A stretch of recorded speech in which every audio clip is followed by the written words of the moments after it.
Hey everyone, welcome back to my channel. It is so good to have you here. With the ServiceNow ecosystem being as large as it is, I've been thinking about ways to educate folks on what partners are out there and what unique advantages they provide. So we're going to start off this partner showcase series with a friend of mine.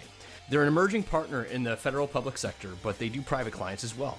They've got some really cool approaches to engagement management, which is part of the reason I've been dying to have them on the show. It is my pleasure to introduce you to Integrity Pro Consulting. Ladies and gentlemen, co-founder and CEO, Mateen Riaz. Hey Mateen, how's it going? Hey Robert, doing well. How are you? I'm doing great, man. It's great to have you on the show. So tell us about IPC. Is it a sales, services, or technology and training partner? All of them, actually. We are a premier ServiceNow partner, and we're part of the sales, services, training, and technology partner programs. Wow, good for you, man. You guys haven't been along that long, and you're already gone into all four of those corners, huh? We've been a part of the ServiceNow ecosystem for quite some time in our individual capacities with other partners. So bringing all of that experience to the table when we started this business, it really gave us a head start. So Mateen, I met you at SKO and you guys told me what your company was all about, and I'm really excited to bring that to my audience. But before we talk about the deep IPC difference, why don't you tell us how you got started with IPC? Yeah, sure, Robert. So I've always had this entrepreneurial spirit, and it was that drive and passion along with amazing support that I've gotten from my family and friends that gave me the courage to actually take the leap in the first place. After all of the great experiences I've had in the ServiceNow space across multiple organizations, big and small, I needed to build something that reflected not only my thoughts on customer success, but then also a company culture where the people first mentality was actually a priority. At IPC, we believe our team is at the heart of every success and place heavy emphasis on coaching, mentoring, and team growth. And let's jump right to the heart of the matter there. You mentioned that you had your own thoughts on customer success, and that's what motivated you to start a company. Tell us how IPC is different. Sure. So too many times, partners approach customers with these large, complex solutions paired with a big bang approach. Like, give us 3 years and then you're going to change your enterprise. At IPC, we like to approach every customer with realistic solutions with real timelines. And it's important for us and important for the customer to understand that we need to take a journey to get to their desired outcomes. And it's typically a marathon, not a sprint. Essentially, we're taking a phased strategic transformation paired with OCM, organizational change management best practices. And then we tie in our own custom app, DevNow, as a guide for quicker, more thorough initiation phases, especially for customers that don't have a clear vision of their exact endpoint. Is DevNow an accelerator? No, we try not to advertise accelerators because too often it's like a square peg and a round hole. No two customers are the same, so therefore no one size really fits all. It's just as much, if not more work to deploy an accelerator and then work backwards to undo the unnecessary configurations than it is to do it right the first time. So what we do is provide industry-aligned stories to guide the conversations and workshops in order to solicit the appropriate and relevant requirements. So it's more like a library of potential stories than it is the code that deploys the stories. Yeah, precisely. It's the entire content pack, including stories and workshop material for all functional activities that are needed to help gather requirements more quickly. And we found that utilizing this approach has helped shorten time spent on our discovery phases by about 30%.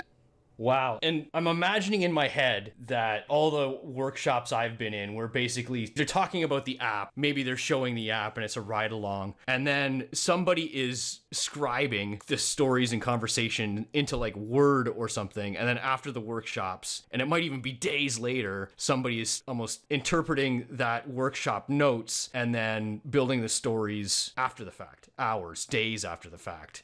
Is that the dragon you're trying to slay there by just having the stories up front? Yeah, so we want to take our industry best practice, industry standard stories based on, which lateral, which vertical your organization falls in, whether it's finance, whether it's, government, whether it's defense, and bring those stories to the customer in a story format. And then workshops tied to them that allow us to then tailor those stories to the individual organization itself.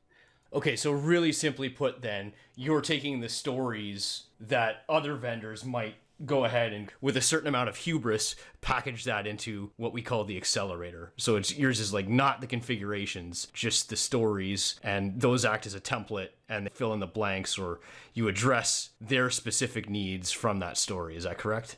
That's correct. Today, DevNow is integrated with the ITBM suite of ServiceNow, and we'll create the story, sprint, and test case records for the selected stories that we're using for that implementation, and that allows your engagement managers to hit the ground running. And then in a future release, the selected configurations for those stories will also be deployable. Deployable, but not deployed. Correct. Oh, that's great. I love that. I mean, I spent my last architecture gig, I dealt heavily with that. You know, the vendor came in and let's just deploy this ITBM accelerator. And it's like, what's in it? Oh, you know, just stuff and things, best practice, and 2,000 items in an update set. and not a lick of documentation. And I'm like, no, please don't do this to me. Right. See that all the time. So DevNow gets it started. It makes that 30% quicker, right? That opening phase. What happens after DevNow? After DevNow, we focus on a phased implementation that incorporates a heavy emphasis on OCM. And Robert, let me tell you why we add so much emphasis on OCM. When we implement a new technology, all of the focus is put on making sure the solution delivers all the features that the stakeholders want, right? We forget, though, that the technology is actually just a facilitator, and it's the people that use it and how they use it that really makes the difference. So many executives and decision makers and stakeholders, they think about bringing about change is as simple as explaining the need for change to their organizations. Like, hey, this is a great product and this is why you need it. And that's enough. But in reality, people must really feel a deep desire and even a responsibility to make that change for it to really come across as important and valued and increase the adoption rate. According to McKinsey and Prosci, projects that incorporate little to no OCM components result in a 35% ROI with extremely low adoption rates of the product, while projects with a heavy focus on OCM result in a 143% ROI with very high adoption rates and user satisfaction rates due to their involvement along the way. Those are some magic words, buddy. I think back to all the times where I was on a big project, and at the start of the project, let's ask folks at the organization what they need out of the new tool, like a net new implementation, let's say. And then everybody else goes into a black box for a couple months. And then they come out the other end with like, oh, hey, come to your training session and see the ServiceNow application that we've built. And not uncommonly, the people who have to use it are sitting there saying, what the heck is this? Right. What is this? What does it do? What are you talking about? Yeah. When did we ever give you any feedback of what we need? And, you know, maybe even the needs have shifted during that time. You know, there's just so many ways this can go wrong when you plug in, gather information, plug out, and then show up with a product someday. Yeah, absolutely. Could you give an example of an OCM ceremony or artifact that is, say, different than what normally happens in ServiceNow project management? Yeah, sure. So OCM activities, although they fall within the project lifecycle, they're typically much more unique and conducted separately from your project management items. And then at a high level, OCM ceremonies can be categorized into 4 buckets: assess, champion, communicate, and survey. There are more components of OCM, but typically they can fall in one of these 4 buckets. In the initial phases of a project, stakeholders should conduct a readiness assessment, which provide insights on things such as how do employees perceive their organization's approach for decision making. How well is the organization able to set clear priorities for its employees? You know, the change history and how well people have accepted change in the past. And then just general employee readiness to accept any change that may be coming around the organization. All like very interesting and important metrics to collect that will impact how you should approach your change when you're implementing any technology, whether it's ServiceNow or whatever it may be. Another important component is having change champions. And the change champions should be identified at appropriate levels of the organization that will advocate for the change as it comes and be leading the charge across the organization for their colleagues. Another aspect, communication. Communication plans are created and utilized in an ongoing fashion. And lastly, surveys should be conducted frequently across all levels of the organization. And these surveys will not only become a direct line to provide product enhancements and feature requests, but also enable project management and PMO to identify those project risks. Like if I'm constantly getting a negative survey from 2 of the 5 stakeholders, I know where to focus my OCM activities. I know where to focus more effort to get those people's buy-ins. Understand why they are so negative about the change. And it's directly related to project risks. I mean, those two stakeholders would be major risk factors in the overall success of this project. You're not ready to go until those stakeholders are satisfied and agree to the terms of using the new tool, right?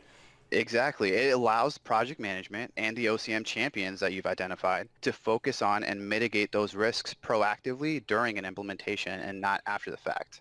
I highly encourage my listeners to just rewind and listen to that whole thing again, because the talk about OCM in this space thus far has really been focused around, hey, let's train the users. And then maybe if you're lucky, leave a document behind. You know what I mean? That's You're really lucky.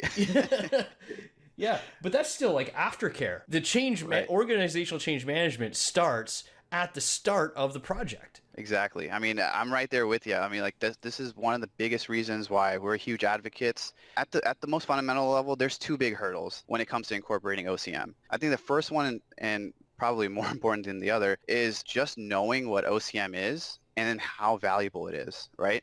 And then second part is, okay, maybe now I semi-understand what OCM is, but how do I incorporate that into my project delivery? And how do I help my customers and even my team understand why it's so important? And because of that, Integrity Pro is working on our latest custom app that will be available on the ServiceNow store in spring 2021. So keep an eye out. The app will enable organizations to effectively manage all of their OCM activities, from readiness assessments to communications plans to surveying for enhancements and project risks. A lot of research has been going into this app, and we're excited to provide it as a tool for not only end customers, but other partners in the ecosystem as well. Buddy, that sounds red hot. If you think about the scale of implementation costs or re-implementation costs these days, it just seems like such a no-brainer to have an app in there that guides you through the implementation beyond just the project work breakdown structure. Exactly. And then it's crazy. We were in one of our brainstorming sessions. We were like, we're using ServiceNow to tell and guide and manage the OCM activities for potentially a ServiceNow implementation. So it's like, hey, here's more about the product that we're implementing for your organization, ServiceNow.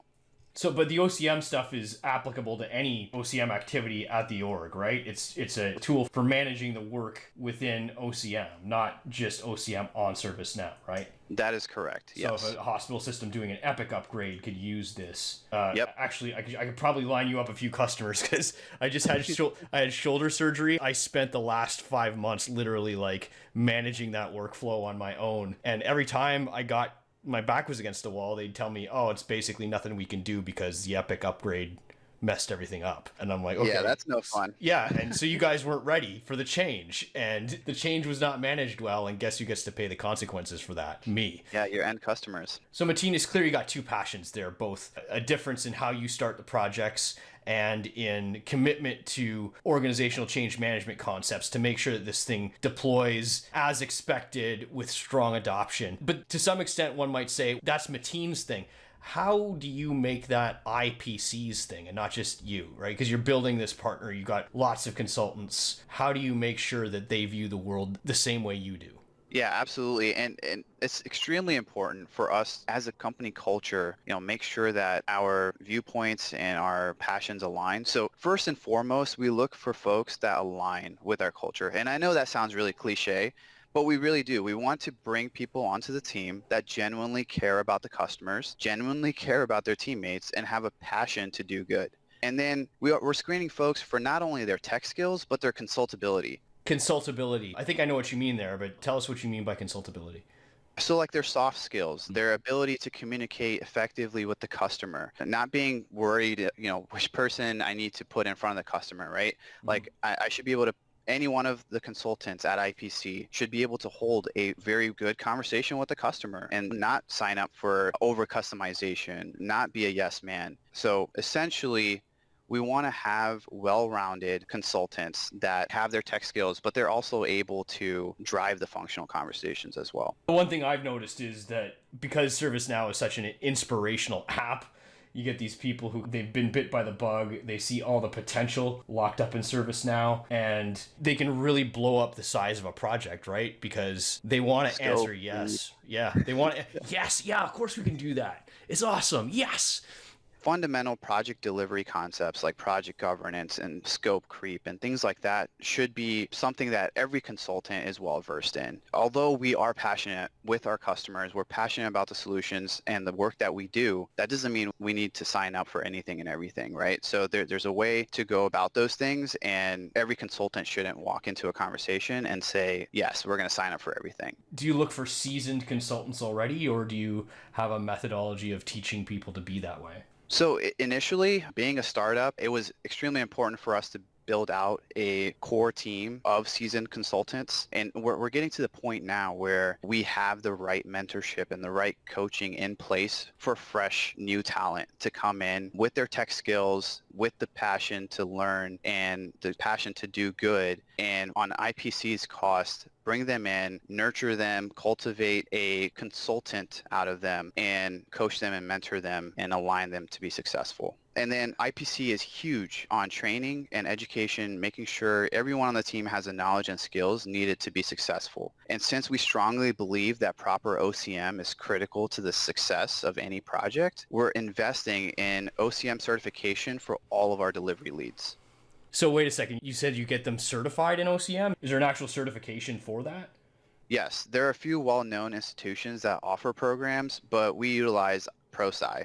They offer a 3-day change management certification, which after you complete the course, you become a certified change management practitioner. Not change management in the ITIL sense. This is change management in the OCM sense, right? Correct. Yeah, there is a full day dedicated to people first mentality, people first organizational change management methods. What kind of ceremonies and artifacts does somebody learn about in that program? Some of the ceremonies that would be covered in that program would be how to conduct a readiness assessment at an organization, how to build a strong communication plan that is ongoing and actually hits the appropriate users, how to become a change champion and become an advocate for change within an organization, and how to guide others to do the same thing. Those are just some, but it's a great program, and we're looking forward to making this investment with all of our folks here at IPC. All right, folks, so there you have it. IPC, a team that believes in doing things different at the start of the project when they've put their money where their mouth is with their DevNow application to help craft the journey of maturation on ServiceNow. They're a team that believes strongly in organizational change management and are really committed to growing their team with organizational change management certifications. So check them out. Links are going to be in the description below. Mateen, thanks so much for being on the show. Thank you, Robert. It's a pleasure and honor to be here. I appreciate it. Thanks. Bye. Thank you. Bye. If you'd like to sponsor this channel's content, email me at the address pictured here. If you need a conversation on where your ServiceNow implementation is or where it's going, you can reach me on Super Peers and book a short consult. If you want to contribute to high quality, high frequency output, consider a donation. If not, I still appreciate your viewership. Consider hitting the like button and sharing within your network. Thanks for watching.